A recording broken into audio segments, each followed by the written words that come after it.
Salam sejahtera bagi para pemirsa yang berpengharapan. Senang sekali kita bisa bertemu di diskusi pelajaran Sekolah Sabat yang dipersembahkan oleh Gereja Masehi Advent Hari ke-7 Uni Indonesia Kawasan Barat. Di pelajaran ke-6 ini kita akan melihat satu tokoh yang belum kita bahas di minggu lalu yang juga bangkit, yaitu Tuhan Yesus Juru Selamat kita sendiri. Kita akan ditekankan bagaimana manusia tidak bisa menghindari kematian, bahkan Juru Selamat kita pun harus mati. Tapi bedanya, ada kuasa kebangkitan yang dimiliki Bapa bagi kita. Jadi, apa arti kematian dari Yesus bagi kita, terutama janji hidup kekal yang ditawarkannya bagi kita melalui kebangkitan yang hanya Dia bisa membangkitkannya. Untuk membahas pelajaran ke-6 ini, kita kehadiran Pendeta Sony Situmorang, Direktur Komunikasi Uni Indonesia Kawasan Barat, dan juga wajah yang baru di program kita, Pendeta Alberto Tulalesi, Direktur Sekolah Sabat dan Pelayanan Perorangan Uni Indonesia Kawasan Barat. Shalom Bapak Pendeta, apa kabar? Shalom, kabar baik. Terima kasih sudah hadir di episode kali ini. Dan bagi para pemirsa, ini kali pertama Direktur Sekolah Sahabat muncul gitu ya. Pendeta Berto sudah sering atau pernah melihat program ini, ada kesan dan pesan tidak Pendeta bagi para pemirsa yang menonton? Ya, puji Tuhan, ini sangat berharga sekali, sangat baik sekali mengupas pelajaran sekolah sahabat sehingga kita boleh semakin mengenal Tuhan dan kita rindu bahwa kita akan semakin mengasihi Tuhan. Sangat bermanfaat sekali program ini. Puji Tuhan. Amin. Sesuai juga dengan komen-komen yang masuk di video YouTube kita. Jadi pemirsa juga sangat senang katanya terbantu untuk diskusi sekolah sahabat di jemaatnya masing-masing dan juga menguatkan iman mereka secara pribadi. Ada beberapa salam dari jemaat di seluruh Indonesia bahkan di luar negeri. Nanti saya minta Pendeta Sony Situmorang untuk menanggapi salam mereka ya Pendeta. Ada banyak nama jemaat yang disampaikan, tapi kali ini saya akan membacakan nama-nama jemaat yang baru muncul di episode yang lalu, yang kelima. Ada dari Jemaat Galilea Adaud, Kepulauan Tanimbar, Maluku. Wah, ini dekat dengan kampung halamannya Pendeta Tunalesi ya. Dari Aceh Tenggara, Gereja Tambulion dari Sabah, Malaysia. Jemaat Maranatha di Bulu Tolang, Distrik Bila Hilir, Labuan Batu, Sumatera Utara. Jemaat Maranatha di Dumai, Jemaat Lahendong di Manado, Minahasa. Jemaat Lempake di Samarinda, Jemaat Jatiwangi, Jakarta Timur, dekat rumah saya, dan juga di Kemon Jaya Waropen, dan juga ada satu pemirsa yang khusus Pendeta Situmorang meminta coba buatkan grup WhatsApp untuk para pemirsa ini. Bagaimana Pendeta Situmorang menanggapi antusias dari pemirsa? Baik, salam sejahtera bagi kita semuanya. Kami percaya oleh karena kita sama-sama punya pengharapan pada Kristus, makanya kita bisa buat kolom komen di sana dan memberikan komentar. Mengenai grup WhatsApp, soon kita akan coba lihat, sehingga kita akan semakin diberkati. Intinya adalah tetap setia, tetap semangat dan semua sahabat, dan yang paling penting, kabarkan Injil ke seluruh dunia. Mungkin Pastor Berto tambahin sedikit. Silakan Pastor Berto. Ya, jadi salam untuk semua umat berpengharapan. Jadi sangat luar biasa sekali. Bagus sekali kalau sudah ada grup WhatsApp itu karena itulah tempat kita boleh saling menguatkan, saling bertukar pikiran untuk kita boleh semakin mengenal Tuhan yang kita sembah sehingga kita akan semakin mengasihi Dia. Terima kasih Pendeta Sony, terima kasih Ivy. Terima kasih Pendeta untuk kehadirannya dan juga seperti kata-kata Pendeta, umat yang berpengharapan, nama jemaatnya kebanyakan Maranatha. Itu ya, jadi saya senang untuk melihatnya. Oke, sebelum memulai kita akan berdoa. Saya minta kesediaan Pendeta Tulalesi untuk berdoa bagi kita semua.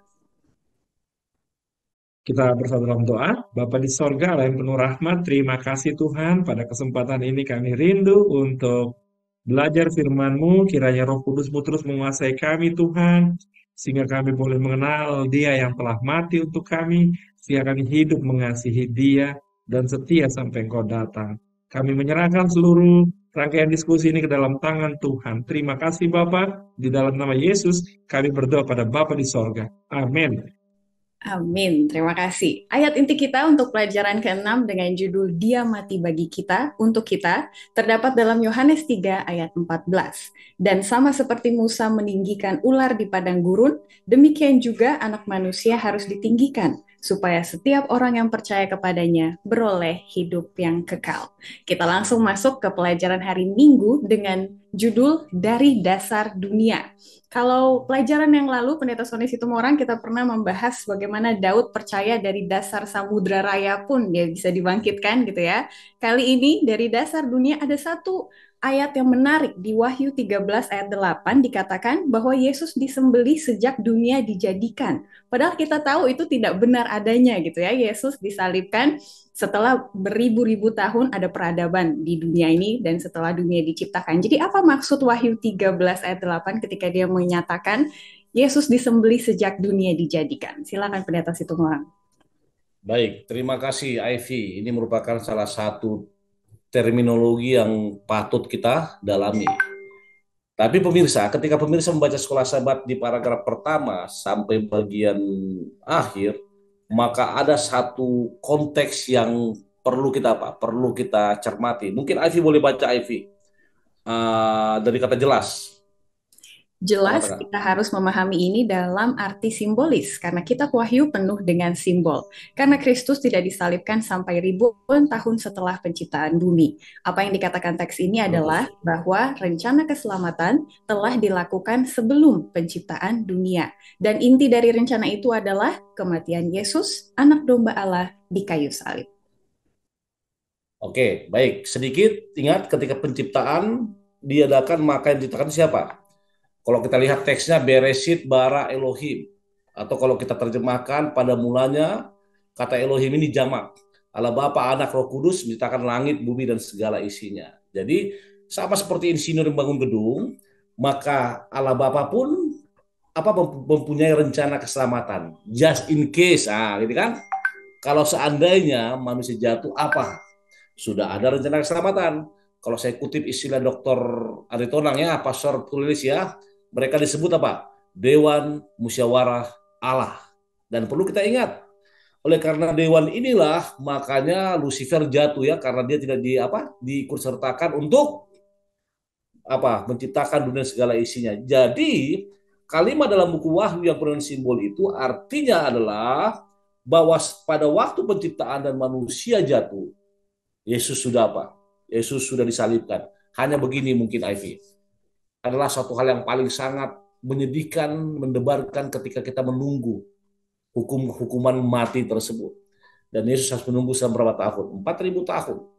Dimulai dari Kejadian pasal 3:15, dikatakan aku akan mengadakan permusuhan antara engkau dan keturunan perempuan ular ini.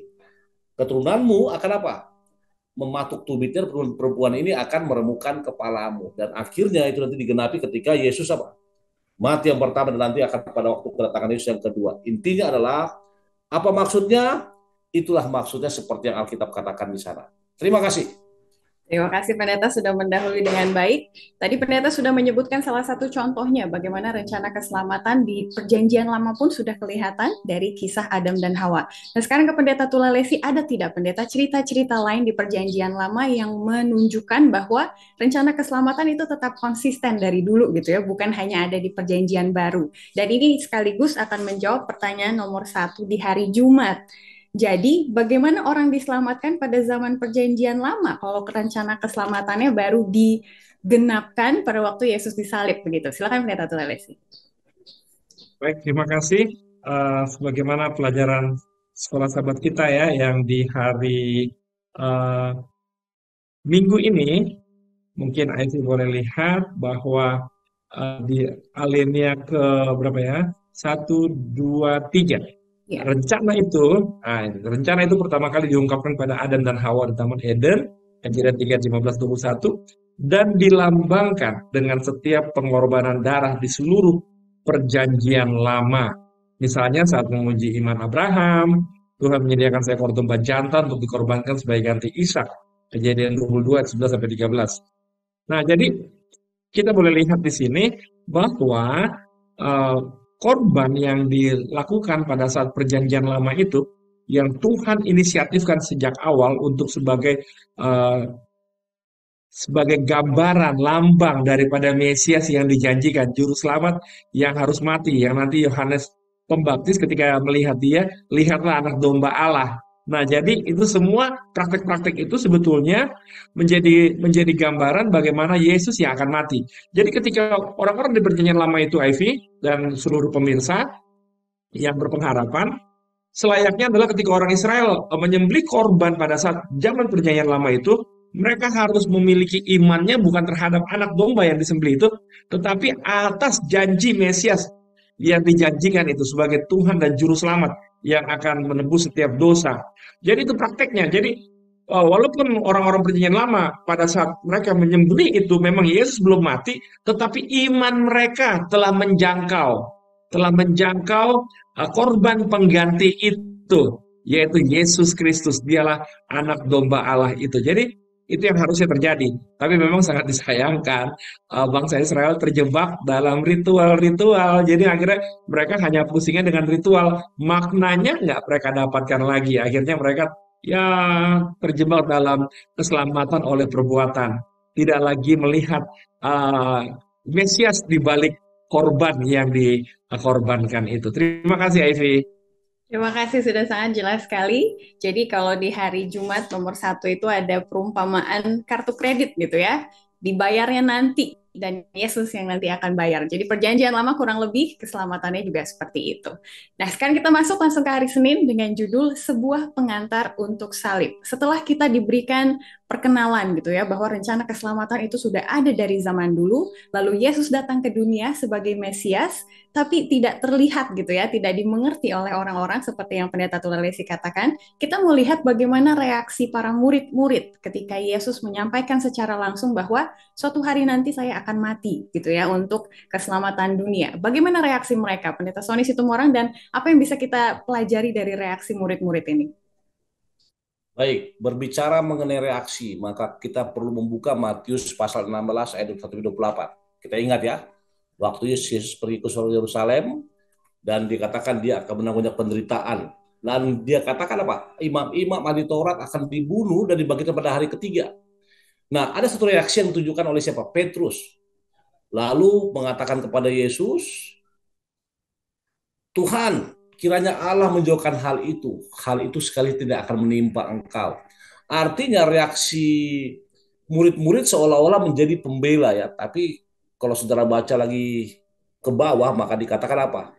Yesus mengatakan, nyala engkau iblis, engkau batu sandungan. Sebab apa yang dipikirkan Allah bukan apa yang dipikirkan manusia. Statement yang saya mau tambahkan adalah, ketika kisah ini terjadi, maka paragraf pertama dengan jelas mengatakan bahwa apa? Seluruh hidup Yesus adalah pengantar kematiannya di kayu salib. Kalau kita lihat gambaran besar, apa misi utama Yesus di dunia ini? Untuk menjadi apa? Juru selamat dunia. Dan mungkin kalau orang sedikit kritis akan berpikir begini, Ivy dan para pemirsa. Kenapa Yesus hanya melayani 3,5 tahun yang dicatat oleh Alkitab? Oke, kemana sisanya? Masa remajanya, masa pemudanya, di mana dia? Kenapa baru mulai apa? Tahun berapa? Tahun berapa dia mulai? 27 ya. 27 AD. Disalib tahun 31. Dan akhir dari satu buatan 1 kali 7 minggu itu tahun 31 waktu Stefanus dilempar batu. Nah, inilah pengantar salib tersebut. Atau biar lebih jelas, Ivy mungkin bisa baca paragraf yang pertama saja sampai sampai apa yang pena inspirasi Ellen G. White tuliskan. Yesus lahir untuk mati dan dia hidup untuk mati. Setiap langkah yang diambilnya membawanya lebih dekat kepada korban penebusannya yang besar di kayu salib Kalvari. Sadar sepenuhnya akan misinya, dia tidak mengizinkan siapapun atau apapun mengalihkan perhatiannya darinya. Terus, Ternyata kenyataannya, seluruh hidupnya adalah pengantar kematiannya di kayu salib. seluruh hidupnya adalah pengantar kematiannya di kayu salib. Apa itu? Saudara lihat, the greatest gift of heaven to the world, itu kasihnya yang luar biasa. Terima kasih. Amin, sangat-sangat luar biasa gitu ya. Siapkah kita untuk hidup, tapi untuk mati gitu suatu saat ya. Nah, di pertanyaan paling bawah, hari Senin ini menarik, Pendeta Tulalesi dikatakan, Kalau pemahaman yang salah membuat murid-muridnya tidak mengharapkan kematian Yesus, bagaimana kita harus berhati-hati? Karena takutnya pemahaman yang salah juga, jadinya kita tidak siap untuk kedatangannya yang kedua kali gitu. Percuma ya, kita udah belajar seperti orang Yahudi dan orang Farisi gitu tentang Mesias, tapi salah mengerti juga, jadi pengharapannya hilang. Boleh tolong ditanggapi, Pendeta? Iya, memang ini sangat mengganggu banyak orang ya ketika pemahaman teologisnya keliru. Dan yang repotnya bayangkan ya, Yesus sudah berulang kali lo kasih tahu sama murid-muridnya bahwa dia akan dibunuh dan bangkit pada hari yang ketiga. Berulang kali. Tapi yang ada telinga mereka nggak perhatian itu karena mereka bukan itu yang mereka pikirin karena pemahaman teologis mereka Mesias itu adalah seorang raja yang penuh dengan kemuliaan. Jadi itulah tumpang tindihnya apa kabar Mesias yang di perjanjian lama ya antara kedatangan pertama dan kedatangan kedua. Kalau kedatangan kedua tentunya sangat penuh dengan kemuliaan. Nah, ini bahayanya kalau memiliki pengalaman teologis yang keliru. Bayangkan contohnya pemahaman teologis yang keliru. Orang mati itu langsung ke surga. Lalu ngapain lagi dong kita tunggu-tunggu kedatangan Tuhan yang kedua kali? Itu buat apa dong Yesus datang kedua kali? Jadi akhirnya pengharapan kedatangan Tuhan yang kedua kali yang sebetulnya dipenuhi oleh seluruh perjanjian baru, secara khusus tulisan-tulisan Rasul Paulus dan juga surat-surat lain dalam perjanjian baru itu menekankan bagaimana mulianya hari kedatangan Tuhan. Tapi karena orang memiliki pemahaman teologis yang keliru, akhirnya mereka nggak bersedia untuk kedatangan Tuhan. Mereka jadi buat apa Tuhan datang orang mati langsung ke surga? Ah, itulah ngerinya ya. Sehingga ketika pekabaran tentang kedatangan Tuhan dikabarkan, mereka bingung. Orang mati langsung ke surga, ngapain lagi datang? Ah, itulah kira-kira. Elvis, bagaimana murid-murid bingung pada zaman itu, hati-hati dengan pemahaman teologis yang keliru. Makanya kita perlu untuk mendalami firman Tuhan secara khusus, mengikuti diskusi sekolah sahabat, firman Tuhan ini, sehingga kita umat berpengharapan memiliki pemahaman yang jelas, tidak memiliki pemahaman teologis yang keliru, sehingga kita boleh semakin mengasihi dan mengenal Tuhan. Terima kasih, Elvi. Betul sekali. Baru aja saya mau promosi, jadi pemirsa jangan bosan-bosan mengikuti diskusi ini, tapi sudah diwakilkan oleh Pendeta Tulelesi tadi ya. Semoga jadi semangat baru buat kita sekalian. Kita maju ke hari Selasa, secara kronologis sekarang kita sudah mulai maju ke penyaliban itu sendiri. Dan di salib, Yesus mengatakan, sudah selesai. Simple sekali, hanya dua kata tapi penuh dengan makna. Dan mungkin bagi orang yang tidak memiliki pemahaman teologis yang benar, seperti yang Pendeta Tulalesi katakan, akan bingung apa maksudnya sudah selesai, yang mana yang sudah selesai gitu ya. Pendeta Situmorang boleh bawa kita ke poin tersebut. Kalimat sudah selesai. Ini merupakan kalimat yang sangat terkenal di seluruh dunia Kristen ya.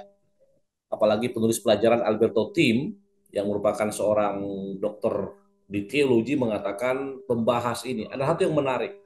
Kata sudah selesai ini merupakan kata kalimat terakhir yang didahului kalimat, masih ingat? Eloi Eloi lama sabachthani, atau Bapa, jikalau boleh kiranya ambillah cawan ini daripadaku. Kan ada juga kalimat yang begitu ya, untuk mengekspresikan bagaimana penderitaannya. Dan kalimat sudah selesai ini dia selesaikan, dia ucapkan setelah dia melewati 3 tahap. Kalau para pemirsa baca Yohanes 19 ayat 1 sampai 30, maka pesan penting yang diberitakan kepada kita adalah setelah dia melewati bagaimana dia disesah, kemudian dia disalibkan, dan sebelum dia mati, ada satu kalimat yang luar biasa yang dia katakan apa? Aku haus. Pemirsa boleh lihat pada ayat yang ke-28. Oke, saya akan coba baca. Dikatakan begini. Sesudah itu, karena Yesus tahu bahwa segalanya sudah selesai, berkatalah ia supaya genaplah yang terus dalam Alkitab suci. Aku haus. Nah, yang luar biasa, bekas penuh anggur asam dan bunga karang yang dicelup dalam anggur asam, itulah yang apa? Yang disumpalkan ke dalam mulut Yesus. Dan sesudah Yesus minum anggur asam itu, dia gunakan kata apa? It is done. Sudah selesai. Apa artinya kira-kira para pemirsa? Pelajaran sekolah sahabat kita paragraf pertama dan kedua sangat jelas memberitakan hal tersebut. Salah satu kalimat yang paling penting di dunia Kristen yang Yesus ucapkan adalah apa? Sudah selesai. Dan bagi umat-umat percaya, kalimat ini melambangkan bagaimana dia telah mengakhiri misinya di mana? Di dunia ini. Ingat, rencana keselamatan dibuat, lalu setelah itu dia jalani, dan pada akhirnya dia mengatakan sudah selesai. Apa yang sudah selesai? Misi apa? Misi penyelamatannya. Dalam konteks apa? Dia harus berkorban bagi umat manusia. Itu sebabnya di paragraf pertama dikatakan akhirnya saat-saat penting bagi Kristus, bagi umat manusia dan seluruh alam semesta telah tiba. Apa itu? Ivy bisa lanjutkan paragraf pertama bagian kedua baca. Dengan penderitaan yang mendalam, dia berjuang melawan kuasa kegelapan. Perlahan-lahan dia berjalan melalui Taman Getsemani, melalui pengadilan yang tidak adil, dan sampai ke Bukit Kalvari. Malaikat jahat sedang mencoba untuk mengalahkan dia. Sementara Yesus tergantung di kayu salib, imam-imam kepala, ahli-ahli Taurat, dan tua-tua mengolok-olok dia dengan mengatakan, orang lain ia selamatkan, tetapi dirinya sendiri tidak dapat ia selamatkan. Ia Raja Israel, baiklah, ia turun dari salib itu dan kami akan percaya kepadanya. Disinilah esensi apa? Pengorbanan apa? Yesus. Ingat kalimat orang lain bisa dia selamatkan. Kenapa dia tidak bisa? Mungkin kita akan berpikir secara manusia, tapi kalimat Petrus di sebelumnya apa? Kamu jangan gunakan pikiran manusia, tapi gunakan pikiran Allah. Ini yang Yesus katakan apa? Bahwa dia serahkan hidupnya semua untuk siapa? Untuk saudara dan saya. Dan di akhirnya dia katakan apa? It is done atau sudah selesai. Itu dari saya mungkin. Terima kasih Pendeta, sudah lengkap sekali. Pendeta Tulelesi boleh tolong lengkapi lebih lanjut lagi apa makna dari sudah selesai? Dan ada satu pertanyaan menarik di paragraf kedua, Pendeta. Apakah mungkin Kristus turun dari salib dan menyelamatkannya dirinya sendiri gitu ya? Kalau misalnya skenario-nya seperti itu, apa jadinya nasib kita, Pendeta? Silakan. Baik, terima kasih Ivy dan seluruh pemirsa. Jadi tadi penjelasan pendeta Sony sudah sangat jelas sekali. Tapi saya ingin boleh Ivy bacakan tulisannya Pena Inspirasi Ellen G. White Alpha dan Omega jilid 6 halaman 410 mulai dari berseru di atas salib. Berseru dari atas salib, sudah selesai. Kristus menunjukkan bahwa tidak hanya penderitaannya telah berakhir, tetapi terutama bahwa dia telah memenangkan sejarah pertikaian besar semesta melawan iblis dan kekuatan jahatnya. Segenap surga menang dalam kemenangan juru selamat. Iblis dikalahkan dan mengetahui bahwa kerajaannya sudah hilang. Wah, ini luar biasa ya. Jadi sudah menang. Jadi kenapa menang? Karena disinilah uh, seperti yang di dalam Kejadian 3 ayat 15 itu bahwa kepala ular dihancurkan karena upah dosa sudah dibayar oleh Yesus di atas kayu salib. Jadi orang-orang yang percaya Kristus nggak bisa lagi artinya dosa nggak bisa berkuasa penuh atas dia kalau memang dia menyerahkan hidupnya kepada Yesus. Jadi sudah kemenangan yang dahsyat sekali. Itu makanya sudah selesai. Lalu kalau yang tadi Ivy katakan bahwa uh, apa namanya tadi Ivy pertanyaannya? Di paragraf kedua, kalimat pertama, mungkinkah Kristus turun Oh dari salib betul. dan menyelamatkan dirinya sendiri? Iya, jadi luar biasa seorang penulis yang bernama Alfred Plummer ya dalam sebuah buku Exegetical Commentary on the Gospel According as Matthew ya. Jadi dia bilang begini bahwa Yesus ditahan sampai dia nggak turun dari kayu salib. Dia bukan ditahan oleh paku-paku yang menyalibkan Yesus, tapi dia ditahan oleh kasihnya. Karena kalau sampai dia turun dari salib, dia keluar kan bisa aja kan. Dia ngapain dia harus tanggung ini semua. Tapi akhirnya kalau dia turun selesailah kita binasa semua. Tapi dia tertahan di salib oleh karena kasihnya yang sangat besar untuk Ivy, untuk saya, Pendeta Situmorang, dan seluruh pemirsa yang berpengharapan. Jadi sangat luar biasa Yesus Kristus ini. Terima kasih Ivy. Indah sekali tadi ya, tertahan karena kasih, bukan karena paku. Itu yang akan menjadi renungan bagi kita. Jadi pemirsa di diskusi UKSS masing-masing boleh tolong dilanjutkan. Apa artinya pengorbanan ini bagi kita? Dan juga pertanyaan di bawah hari Selasa juga baik ya. Jadi apa maknanya iman karena perbuatan itu jadi nothing ya, karena adanya peristiwa ini. Boleh tolong dibahas lebih lanjut lagi. Kita lanjut ke hari Rabu dengan judul Ia Telah Mati Untuk Kita. Nah, jadi kalau sudah selesai, ada artinya tersendiri. Tapi kalau pertanyaan di hari Rabu adalah, apa yang sudah dicapai? Kalau kita melihat The Great Controversy lagi ya, Pendeta Situmorang boleh tolong tambahkan, apa yang sudah tercapai dengan matinya Yesus di kayu salib? Baik, terima kasih. ia telah mati untuk kita. Apa yang telah dicapainya? Para pemirsa, ketika pemirsa membaca teks dari ayat ini yang terdapat dalam Yohanes pasal 3 ayat 14 sampai 18, maka ada sesuatu yang disampaikan oleh Yesus kepada kita. Kalau saudara ingat pada ayat 18 dengan jelas dikatakan, bukan tentang kamu semua. Aku berkata, aku tahu siapa yang telah kupilih, tapi haruslah genap nas ini. Apa itu? Orang yang makan roti telah mengangkat tumitnya terhadap aku. Mungkin ini merupakan kalimat sederhana, tapi di bagian akhir dikatakan apa? Aku menerima semua orang yang kutus dia. Lalu berbicara mengenai apa yang telah tercapai. Saya mau, mungkin Ivy boleh lihat paragraf pertama mengenai si baptis, yang paragraf kedua mengenai korban yang tidak dapat menghapus dosanya dirinya sendiri. Dengan kata lain, korban pengganti telah berakhir apa? Berakhir masa apanya? Masa berlakunya kalau saya gunakan ya. Karena Yesus Kristus sendiri telah mati. Kita sering bahas mengenai Kejadian 3:15 atau setelah Adam dan Hawa jatuh dalam dosa, di sanalah pertama kali korban bakaran apa? Diadakan. Apa untuk apa? Sebagai garansi, kata Yesus, bahwa suatu saat nanti aku yang akan mati menggantikan menebus manusia. Mulai saat ini kita adakan korban bakaran. Dan benar, di akhirnya di kayu salib, setelah ia selesai, maka semua korban telah berakhir. Dan dia sendiri oleh karena kasihnya telah mati di kayu salib. Apa yang tercapai? Misi utama sudah selesai dan manusia mendapatkan kasih karunia dari surga dengan kematian putra tunggalnya. Itu mungkin dari saya. Terima kasih.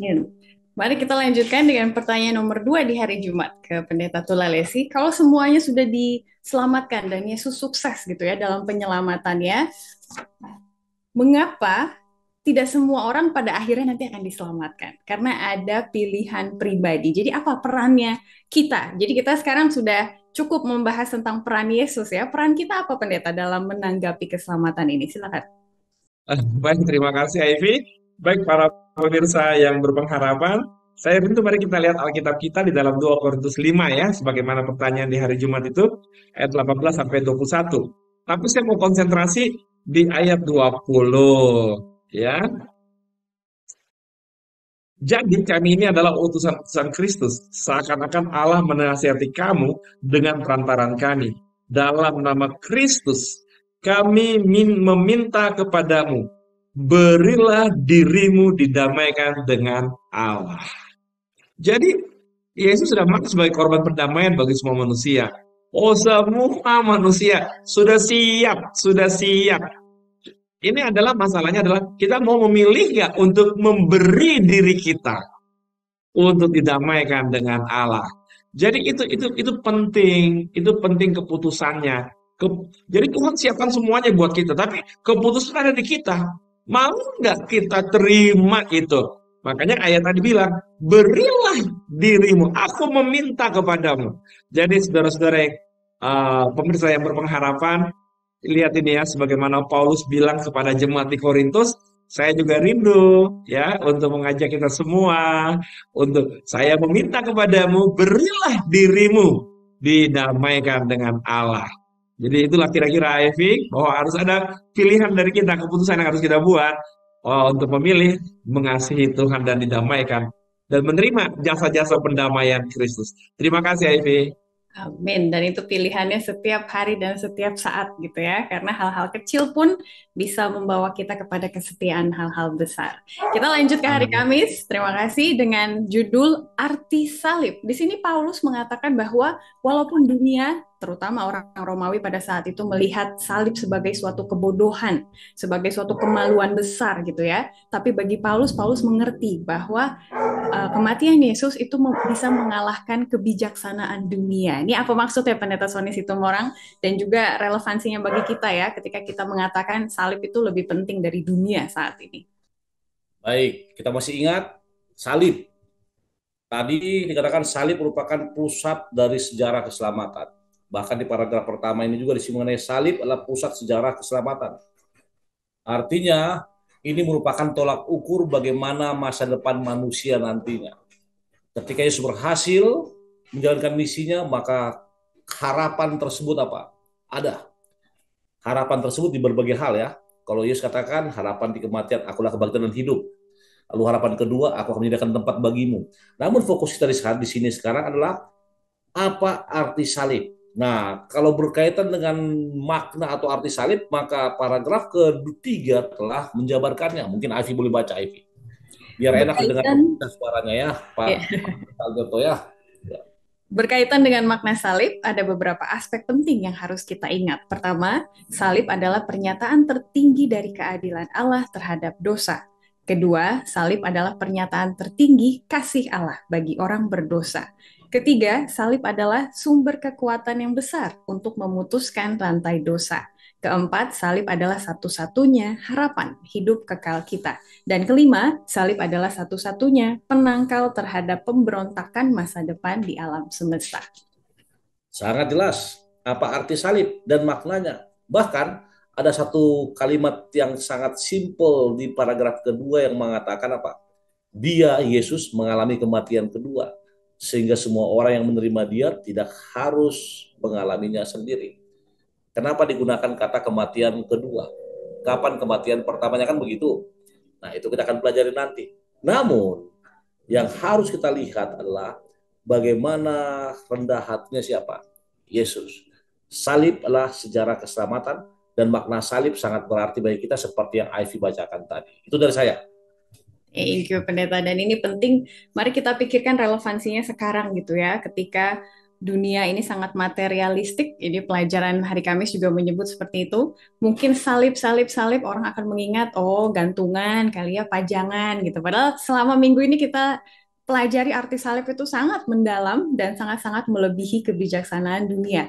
Oleh karena itu kita akan bahas pertanyaan nomor 3 di hari Jumat, Pendeta Tulalesi. Apa saja yang diajarkan oleh hikmat duniawi yang merupakan kebodohan bagi Tuhan. Jadi kita putar balik ya, kalau orang menganggap salib itu kebodohan, coba sekarang kita pikirkan apa saja sih kebodohan yang selama ini kita percayai karena hikmat duniawi yang mengatakannya gitu. Jangan sampai kebalik. Silakan Pendeta Tulalesi.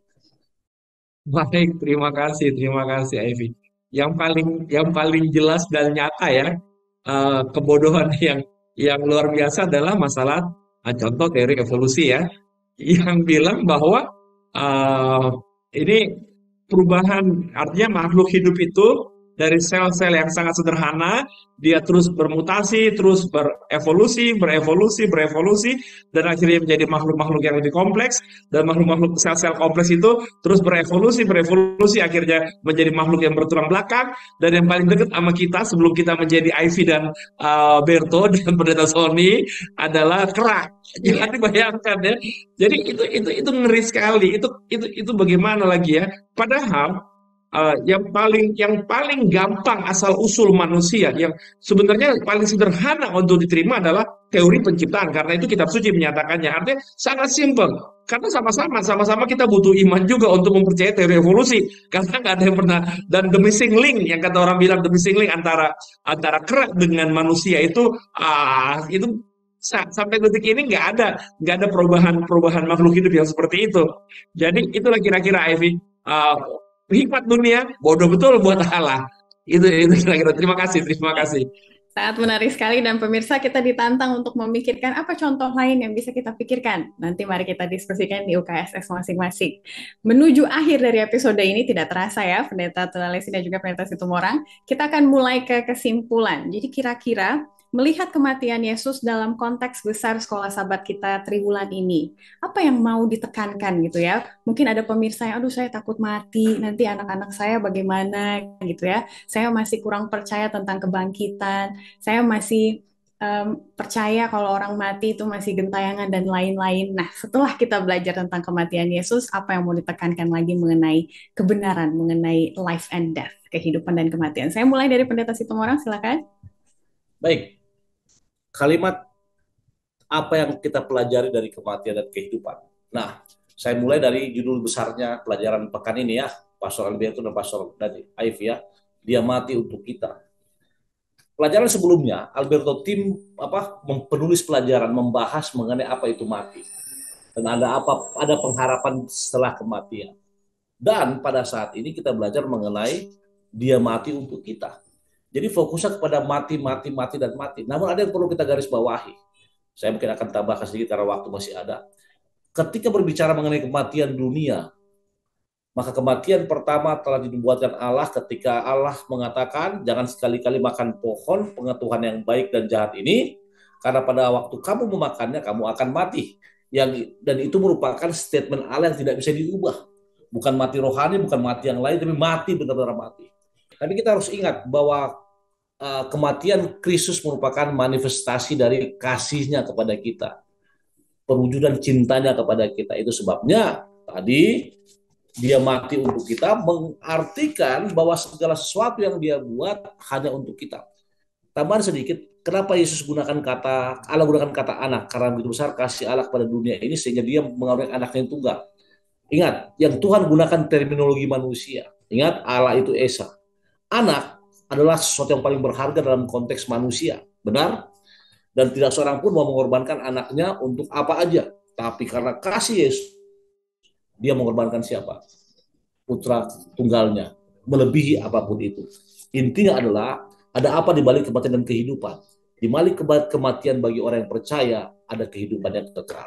Tapi bagi orang yang tidak percaya, mati adalah mati untuk selamanya. Itu dari saya, Ivy. Terima kasih. Terima kasih Pendeta, sudah sangat cover semua yang kita bahas kali ini.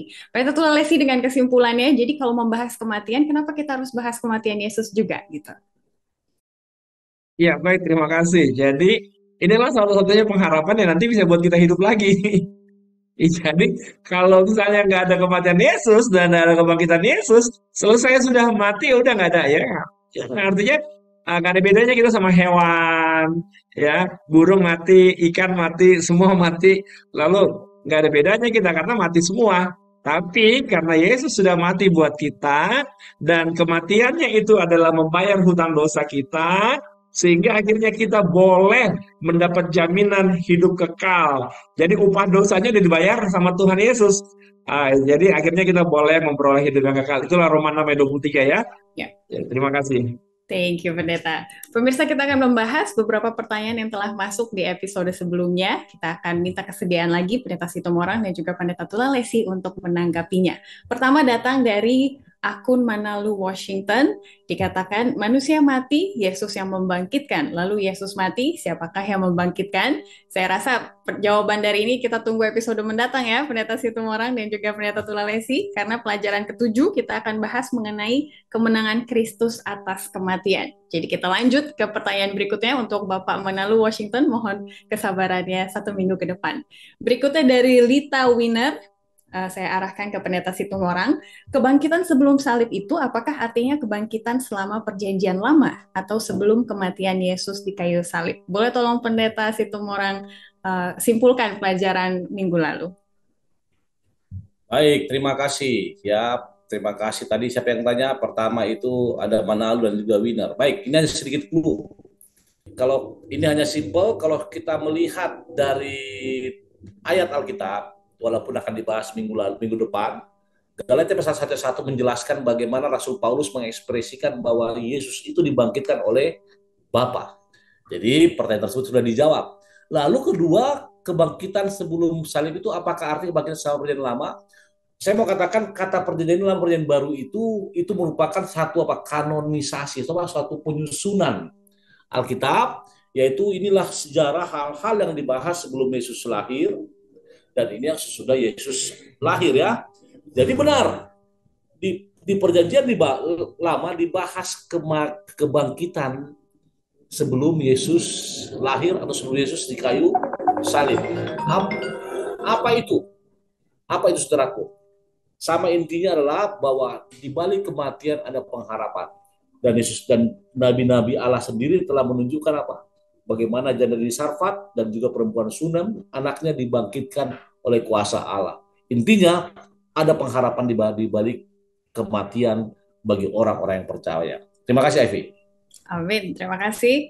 Pertanyaan berikutnya dari akun Bob's Vic, ini ke Pendeta Situmorang lagi sebelum kita ke Pendeta Tullalesi.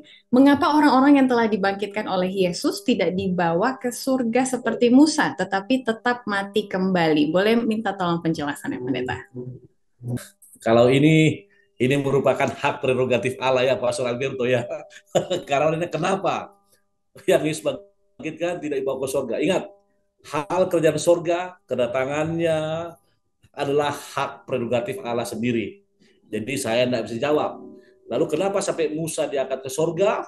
Kita ingat ada transfigurasi Musa dan Elia di waktu Yesus masih bergumul, yang merupakan lambang bahwa Elia merupakan pribadi yang diangkat ke surga tanpa mengalami kematian, sedangkan Musa diangkat ke surga setelah mengalami kematian.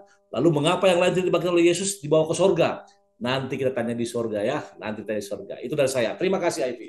Terima kasih Pendeta. Atau mungkin kalau pemikiran saya pribadi, supaya menjadi kesaksian bagi orang lain gitu ya. Kalau langsung diangkat kan gak ada yang kasih tahu dia udah dibangkitin gitu ya. Jadi ada satu hal positifnya juga. Walaupun jawaban aslinya memang harus kita tanya ke orang yang membangkitkan. Terima kasih Pendeta Situmorang. Sekarang ke Pendeta Tulalesi dari akun Dirlin. Dia mengatakan, di Yudas 1 ayat 19 ketika setan berdebat kepada Mikael mengenai jasad Musa, dan juga Lukas 4 ayat 7 bagaimana setan juga ingin mencobai Yesus, sepertinya ada keberanian gitu ya, kedekatan. Kok berani sih setan langsung ngomong sama Tuhan kita gitu ya. Dan apa pelajarannya bagi kita bahwa Yesus adalah satu-satunya teladan kita gitu ya dalam menentang atau melawan pencobaan setan. Boleh tolong Pendeta tanggapi? Baik, terima kasih Ivy dan seluruh pemirsa yang berpengharapan. Sepertinya pertanyaan di dalam Yudas 1 ayat 19, demikian juga ada pertanyaan berikutnya Ivy, karena ini adalah hal yang sama ya. Situasi di padang gurun di mana berani-beraninya setan ngegodain Yesus, bahkan nyuruh-nyuruh Yesus lagi. Itu pertanyaannya ya. Jadi itu memang luar biasa ya. Jadi begini, ini memang kalau kita lihat di dalam catatan dalam Yehezkiel 28 ya, lalu juga ayat 12 ya sampai 17, lalu juga di dalam Yesaya pasal 14 ya, ayat 12 sampai 14, itu memberitakan kepada kita memang dia sombong. Itu dia tuh ada sebuah misteri yang terjadi, ada perasaan sombong yang muncul di tengah-tengah alam yang sangat sempurna. Jadi dia memang benar-benar sombong. Bahkan di dalam Yesaya pasal yang ke-14, saya ingin bacakan ya. Saya ingin bacakan untuk kita ketahui bersama. Ini nih jangan seperti itu kita diharapkan. Jadi lihat ini ya. Ayat yang ke-14 aja lah langsung. Ayat Yesaya 14 ayat 14. Boleh saya baca ya. Aku hendak naik mengatasi ketinggian awan-awan, hendak menyamai yang maha tinggi. Jadi emang udah bawaannya seperti itu dia. Dia memang sombong dan memang luar biasa berani-beraninya dia menghardik Tuhan ya. Artinya berani berdebat dengan Tuhan. Demikian juga ya kalau kita lihat di dalam Wahyu 12 ayat 10, dia tuh suka mendakwa, dia tuh suka nyala-nyalain orang ya. Dan dia juga adalah penyesat. Dia di dalam Yohanes 8 ya ayat 44, dia adalah bapa segala pendusta. Lalu 1 Petrus 5 ayat 18 bilang bahwa iblis bagaikan singa yang mengaum-ngaum untuk menerkam. Memang itu kerjaannya dia, untuk nipu-nipu, untuk ngedakwa kita, untuk membuat kita jatuh. Dan itulah, dan juga hati-hati dia mau bawa kita jadi sombong juga. Padahal Yesus rendah hati. Jadi itu mungkin jawaban yang saya bisa berikan. Biar kiranya yang bertanya, saudari kekasih kita ini boleh semakin mengenal bagaimana iblis itu, supaya jangan sampai kita ikutin jebakannya. Kita boleh tetap mengikuti apa teladan daripada Tuhan kita Yesus Kristus. Terima kasih.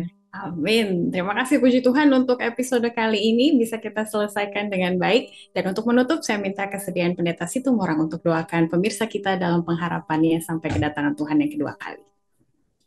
Kita berdoa. Bapa di sorga, terima kasih Tuhan karena berkat-Mu, terima kasih karena rahmat-Mu, terima kasih karena pengasihan-Mu. Berkati hamba-Mu, Pendeta Alberto dan juga Ivy yang membawakan pelajaran sahabat ini. Demikian juga dari belakang layar. Berkat seluruh pemirsa, agar Engkau berkati dan perjalanan ini berkat bagi mereka. Terima kasih Tuhan, terima kasih Yesus, dan saya berdoa. Amin. Amin. Puji Tuhan untuk pelayanan Pendeta Alberto Tulalesi dan juga Pendeta Situmorang pada hari ini. Dan pemirsa, tadi Pendeta Situmorang katakan selama ini kita belajar tentang mati, dan mati. Tapi mulai sahabat depan kita akan lihat bangkit ya. Mengenai kekuasaan Tuhan dalam kehidupan dan juga kematian kita. Sampai kita bertemu lagi, Tuhan memberkati kita semua.